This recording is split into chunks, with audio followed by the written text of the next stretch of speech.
বন্ধুরা, খুব সুন্দর একটি গল্প নিয়ে এসেছি।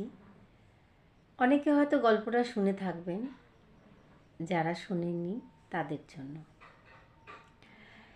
একজন প্রাইমারি স্কুলের টিচার অনেকগুলি বেলুন, যতগুলি বাচ্চা ছিল ততগুলি বেলুন নিয়ে রুমে ঢুকলেন। বাচ্চারা তো ভীষণ খুশি যে এত বেলুন নিয়ে এসছে। টিচার বললেন যে ওই বেলুনগুলোর মধ্যে তোমরা যে যার নিজের নাম লেখো, নাম লিখে আবার আমাকে দিয়ে দাও। সবাই খুশি মনে পেন দিয়ে সব বেলুনগুলোর মধ্যে নাম লিখলো। নাম লিখে আবার টিচারকে ফেরত দিল। টিচার কি করলেন, সেই বেলুনগুলো সব নিয়ে তার সামনে যে পড়াবার টেবিল আছে, বড় টেবিল ছিল, সেই টেবিলের ওপর রেখে দিলেন। রাখার পর উনি বললেন, এবারে তোমরা এসো, এসে নিজের বেলুনগুলো খুঁজে নাও। বাচ্চারা তো ছুটে ছুটে আসলো যে যার নিজের বেলুন খোঁজার জন্য। কিন্তু তার মধ্যে মাত্র 4-5 জন খুঁজে পেল। 1 মিনিট টাইম দিয়েছিলেন উনি, যে 1 মিনিটের মধ্যে বেলুনগুলো খুঁজে বার করতে হবে। যে যার নিজের বেলুনটা খুঁজে নিজের বেঞ্চে গিয়ে বসবে। বাচ্চারা 4 থেকে 5 জন পেল কি পেল না, বাকিরা তো পায়নি, খুঁজেই যাচ্ছে। টিচার দেখলেন, তো ওরা যে কজন পেল তারা নিজের বেঞ্চে এসে বসলো। মাত্র 5 জন পেয়েছে, বাকিরা সময় শেষ হয়ে গেল, 1 মিনিট আর পারল না।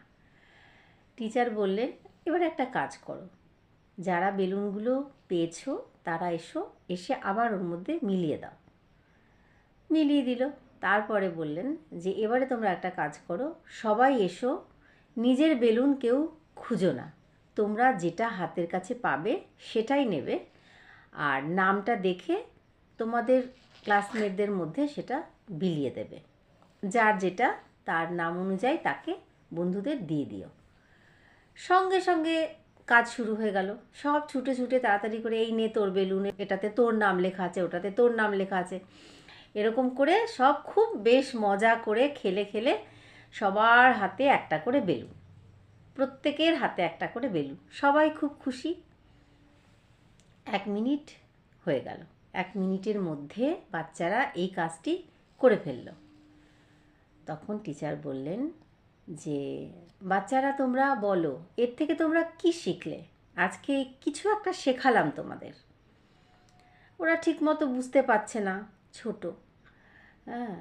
যে তখন টিচার বললেন যে খেয়াল করে দেখো, যখন আমি বললাম তোমরা যে যার নিজের বেলুনগুলো খোঁজো, তখন তোমাদের কিন্তু অনেক সময় লাগলো যে এত বেলুনের মধ্যে নিজের বেলুন কোনটা। আর যখন আমি বললাম যে যার যার বেলুন না খুঁজে যেটা পাবে সেটাই নিয়ে নাও, আমার তোমার না করে তোমরা কি করলে, বন্ধুদের বেলুনগুলো হাতে নিলে এবং তাদেরকে ফেরত দিলে। কাজেই ভালোবাসা চারিদিকে ছড়ানো থাকে, সঞ্চয় করতে হয়, মিলেমিশে থাকতে হয়, তবেই কোনো কিছু করা যায়। একা একা সব কিছু হয় না।